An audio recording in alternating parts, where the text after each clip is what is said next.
Recording and we're live. All right. Welcome everyone to Bamboo Dialogues with Bamboo Batu. Very excited to be here. This is a new change of format for my YouTube channel. We're going to start doing regular interviews with various people in the bamboo industry.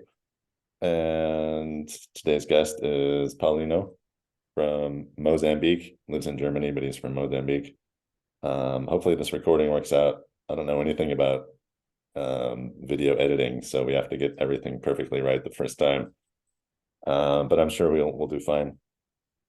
So yeah, I've known Paulino for about a year, maybe. We met at I think it was a Frog Geeks webinar hosted by our friend Jana in Switzerland, and I learned a little bit about your project in Mozambique, and it sounded super interesting to me. And I've been following your stuff for a while. We met actually in person finally last week at the Bamboo Expo in Dortmund, Germany. So that was real fun. And Mozambique is a interesting place. I think a lot of listeners might not even know where Mozambique is. So just for a little background, Mozambique is in the southeast corner of Africa, right above South Africa, right below Tanzania. It's right on the coast, and then on the west side you have Zambia, Zimbabwe, Malawi, I think, right? And interesting fact is that the coastline of Mozambique, it seems like a small country way off in the distance, but the coastline of Mozambique is actually longer than the entire west coast of the United States, from San Diego to Seattle. So it's actually a pretty big country. And the climate down there is, I guess it ranges from subtropical to tropical, because it is such a long coastline. It goes, from changing climate zones. So it's not the first place people think about when they think about bamboo, but it does have some really good characteristics for growing bamboo. And Paulina, I want you to tell us a little bit more about the context of bamboo in Mozambique. Hi, hello everyone. Thanks, Fred, for having me on your first interview. I'm glad to see you again.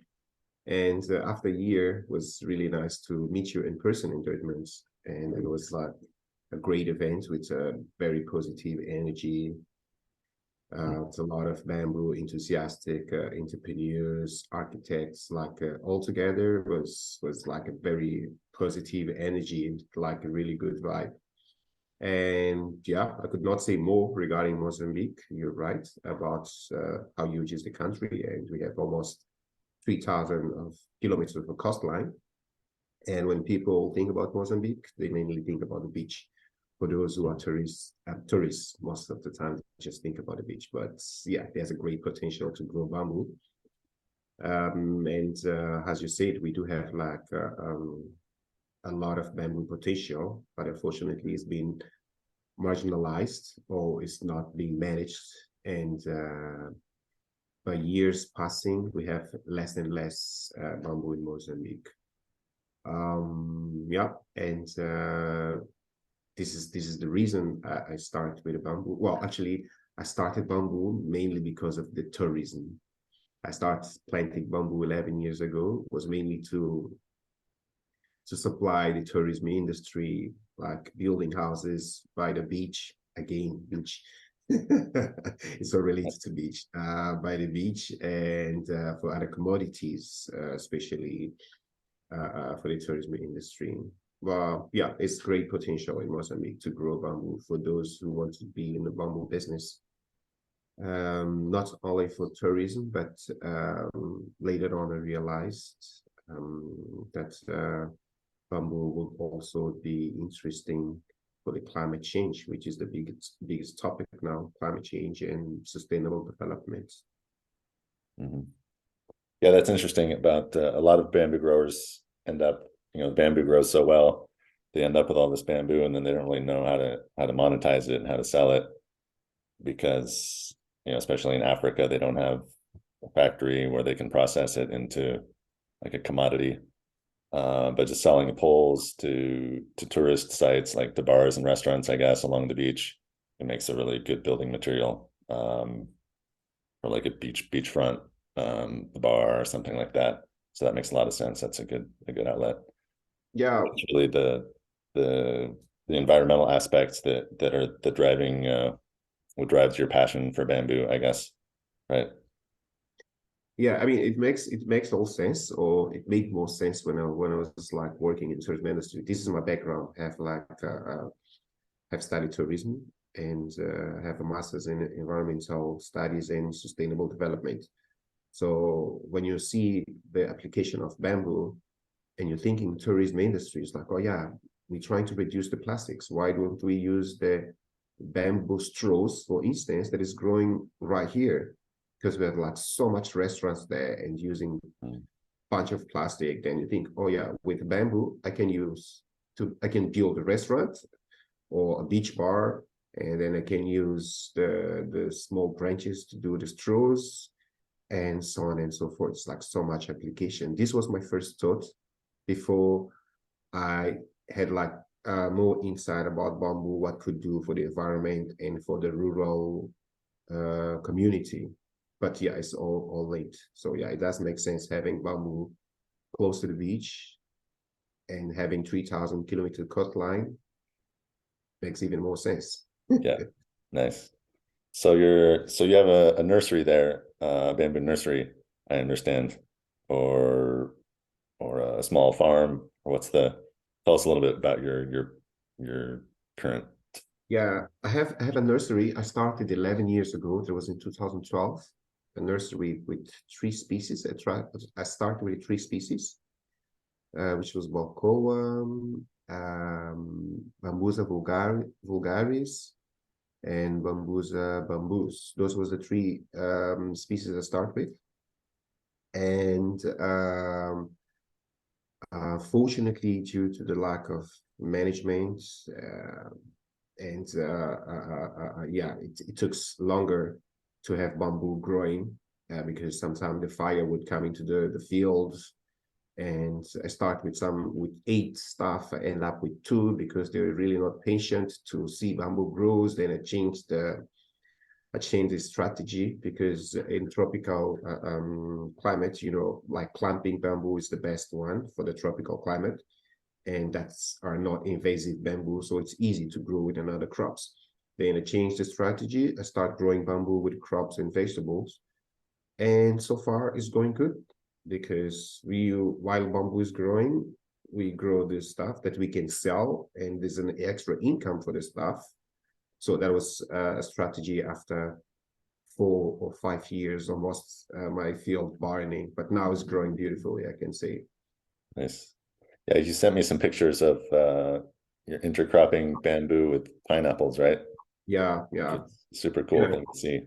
yeah, I went to Mozambique to try those pineapples. They were really sweet, I can tell you. Nice. And Of they're organic on top of that, they're organic. course. So yeah, I'll recommend. So when you visit Mozambique, I hope we'll still have some pineapples there. I'll take you there. Nice. Excellent. Excellent. But yeah, it's a good example of just something I'd never heard of, mixing intercropping bamboo with pineapples. And yeah, there's a lot to learn, like you said, the learning curve from starting your nursery to getting it to be really productive and flourishing. And I guess that's part of why you're trying to develop this bamboo education and learning center in Mozambique, to help spread the knowledge and awareness and train farmers about the benefits of bamboo, and also the techniques and methods for to cultivate bamboo most successfully. So can you tell us a little bit about that project that you're working on now, the training center? Yeah, yeah. Yes, in fact, the research center or the Bamboo Educational Research Center wasn't my first project. Initially, I started with I started with building a resilient house, resilient from cyclones and floods in Mozambique. That was in the 2019. The cyclone called Idai just devastated the center of Mozambique. 1,085,000 people were affected, And by the time I was doing my master's, was in bamboo, was bamboo related, and I changed my topic to build the resilient houses out of bamboo.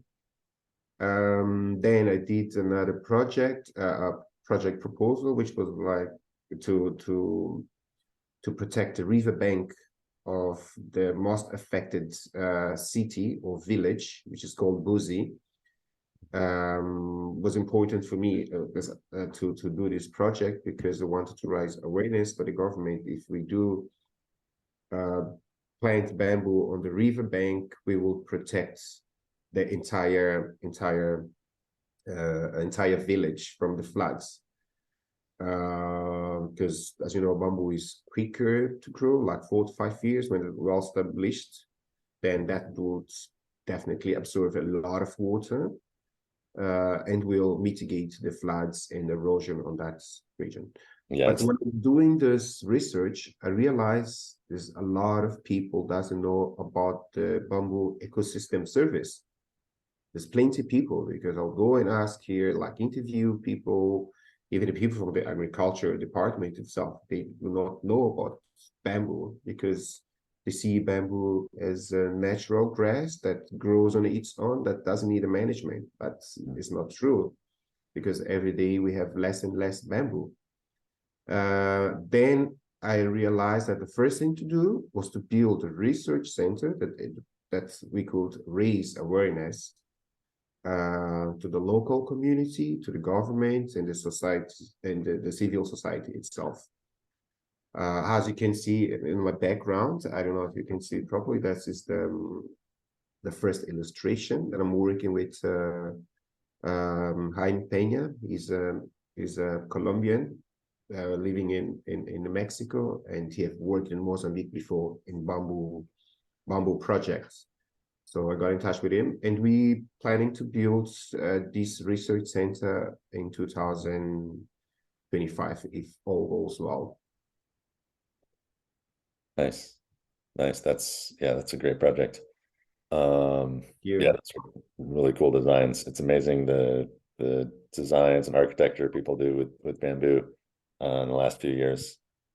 It's funny how bamboo's been around for thousands of years and people have been using it, and just Not at all. I don't know what happened in the last 3 or 4 years, or maybe 5 or 10 years.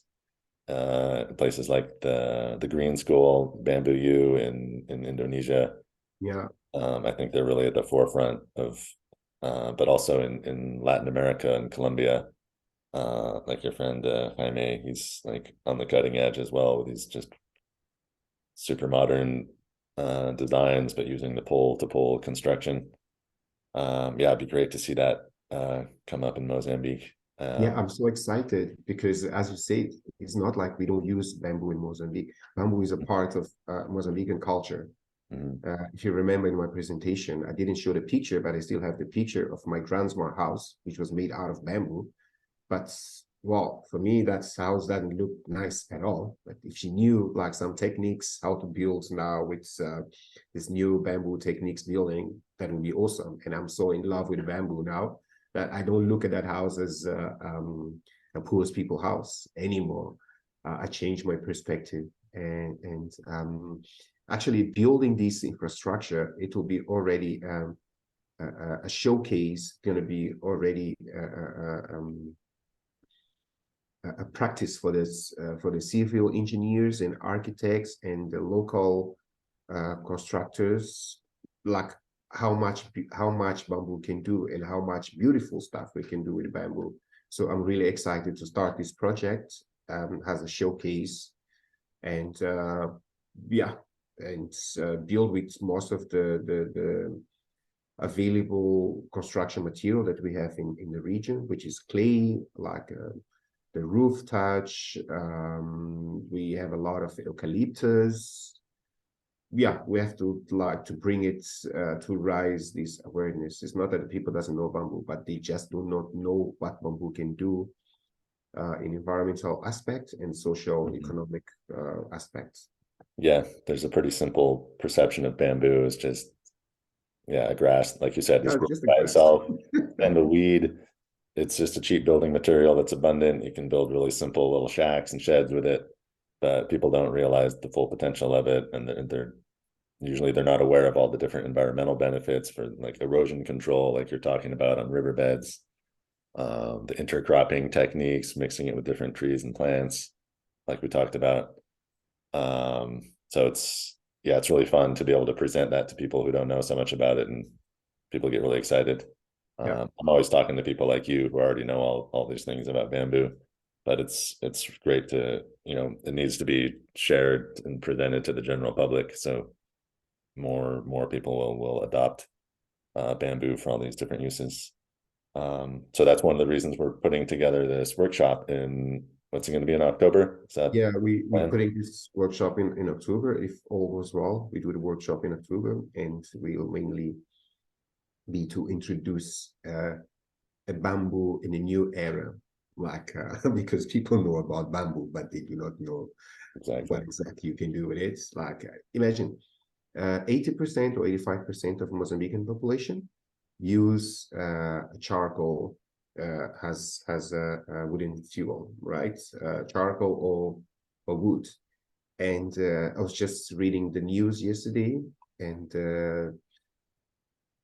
the 2022 or 2023 is estimated that 265,000 hectares is being chopped for wood, either for exportation, for cooking. And yeah, with bamboo, you can do a great charcoal.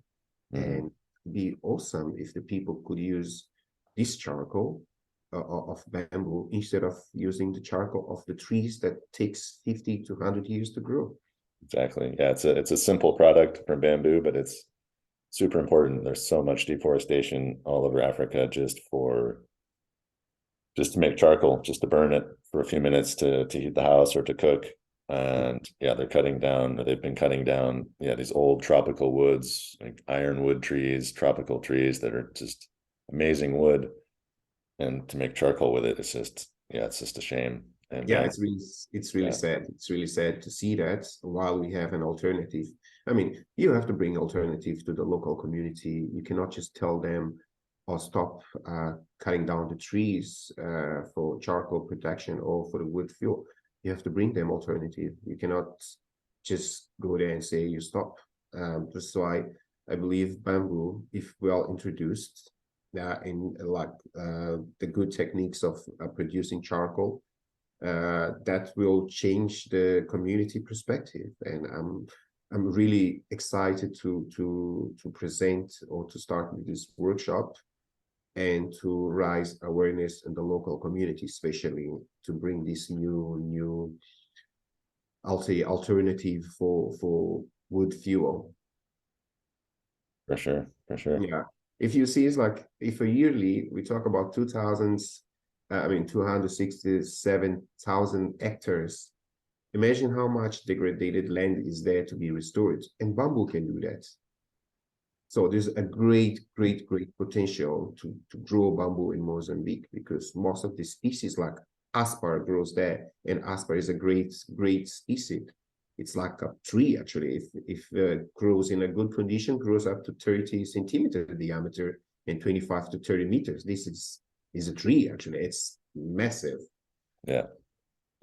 Yeah, the climate there is ideal for those big tropical bamboos. So it's great. Um, nice. There's some great work happening down there. You do have a crowdfunding campaign. I meant to ask you about that, but we'll put a link to that down below in the show notes. Um, what's the platform you're using for the crowdfunding? We're using a German platform, as you said in the beginning. I'm Mozambican, but I'm based in Germany. Hmm. And in cooperation with Weltweit, I'll explain you later who's Weltweit. We having a crowdfunding in a better place. It's called Better Place. Right. It's a very trustful platform. If you just click that Better Place, you'll see how many projects are being funded there. And we're using this platform. But in Mozambique, I'll try to run it Unfortunately, in Mozambique, we don't have any platform Hmm. to run this, and people are really a little bit skeptic to like put some money on the platform that they don't even know how it works, because there it's mostly they use the mobile money transfer, like Okay. not the cards. The people are really skeptic to use cards to do any banking transfer. But yeah, we so far we collected 7,800 euros, which is a pretty good money to start with. But our goal is 500,000 euros to the workshop and for the design, which Jaime Payne is already working on it. So yeah, the money donated will be wisely used. We're just using for this purpose. Nice, nice. Sounds like it's going well. So yeah, we'll put a link to it below. It's a German platform, very trustworthy. Germans are very strict about the regulations, and you know that yeah, the money is going to go to the right place, and Yeah, can definitely trust you, Paulino, to do good work with it on your project down there. Did you want to amazing. say anything about the other platform you're working with, promoting different environmental causes and the networking, the Yeah, Action Network? that's the Action Network is a platform where I'm the community manager, and that this network, Action Network, we actually connect people, and help people to build their business. We running some workshops there, like fundraising, and we're just running like a project planning and storytelling. We have experts people on that matter, and you have to bring your idea in it, and you never know who if there's any sponsor checking your project.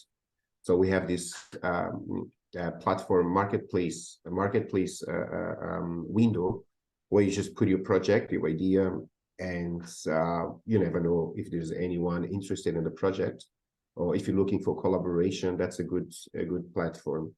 So far, we about 400 or 500 maybe using this platform.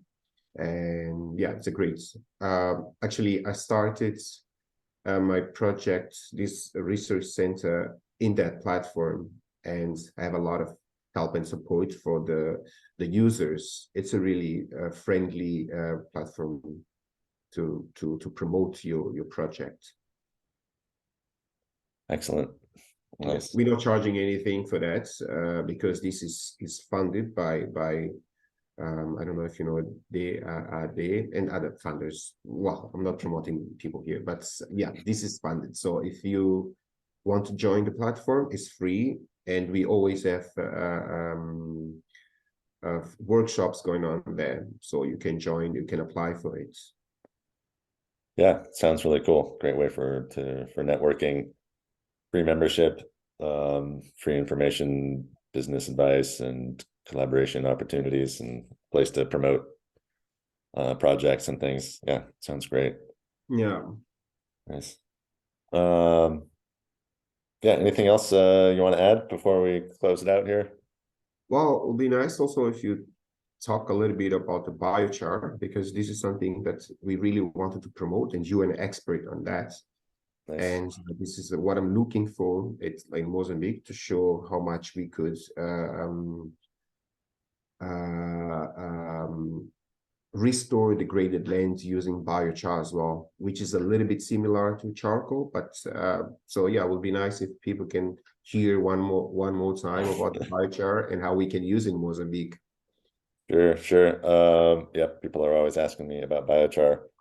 So yeah, the process of making it is really similar to making charcoal, but the application is very different. Charcoal is used for cooking and heating. Biochar is usually used as a soil additive. You mix it into the soil. Usually you would mix it with compost or manure or something first to charge it, to inoculate it, and then you add that co-compost, the biochar compost mix into the soil, and it's just jam-packed with nutrients, and it attracts all kinds of microbes, and just restores the life in the topsoil. So you get really healthy topsoil, which means you don't have to fertilize as often. It also holds the moisture really well, so you don't have to water as much. And so these are really great things with climate change and droughts. The moisture retention is really important.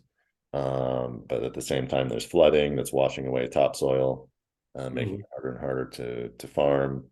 Farmers are having more and more difficult times with the cost of fertilizer going up, unpredictable weather patterns and floods and then droughts. And so biochar is one way to help build up that soil health, and get some crops into the soil that are going to hold the soil together, retain moisture, attract microbes, microorganisms. And the company I work with, Plan Boo, we help people actually to get carbon credits at the same time when they're putting biochar into the ground, because Mhm. biochar is loaded with carbon, and so when you put that carbon into the soil, if you can track it and measure it, and you can prove that you just buried like so many tons of carbon in the ground, then you can generate carbon credits from that. The carbon stays in the ground for hundreds of years, like up to 1,000 years. And so it's actually a really good way to be removing carbon from the atmosphere. The carbon is absorbed by the biomass of bamboo or whatever you're using, Mhm. and then you convert it into biochar, and the carbon is fixed in a solid state, stable state, and you bury it in the ground, and it stays there for super long time, and it brings all kinds of benefits to the soil and the crops that you're growing there. And it would be, yeah, one more good use of the bamboo. If there's going to be large scale bamboo farming in Mozambique, it's definitely something worth looking into along Yeah, with. so this it's a great opportunity for Mozambique doing the biochar, right? Because we Mhm, have too much degraded land and losing a fertile soil every year mhm. because of deforestation and the extreme events. So that would be a very good opportunity to implement these techniques in Mozambique. That's why I was like, I'm really looking forward for you to come to Mozambique and we could explain, or even in a practical to the farmers and the business people, how this the biochar works. Yeah, I'm looking forward for these events in October. Yeah, for sure. I'm definitely looking forward to it. Yeah, it's always fun demonstrating and turning people on to the benefits of bamboo. Um, so yeah, I think it'll be a great opportunity to do that in Mozambique, where yeah, where like you said, there's lots of bamboo. People know about it in kind of in the background, but they don't fully recognize all the many benefits for agriculture, for land restoration, for erosion prevention, charcoal production, yeah, sustainable building materials. The list goes on and on and on. As an end. Yeah, cool. All Well, right. Yeah. it's been great talking with you. Again, we'll have links down below for the Kickstarter campaign and other information about bamboo. You can always go to my website, Bamboo Batu, and it's been a pleasure speaking with you. And we'll be talking again soon, I'm sure. Thank you, Fred. That was awesome talking. I always love to talk about bamboo. I can take 24 hours talking about bamboo, but yeah, it Thanks. was a pleasure to discuss with you a few things that we can do. But alone we cannot do it. We need the people to join us. Not only we're not talking only about financial part, but like technology and spreading the news. That also helps. And thank you again for supporting. And yeah, we're looking forward to the next event. For sure. All right. All right. Thanks, Thank you. everyone. See you Enjoy next the week. summer. Thank you, everyone. Ciao.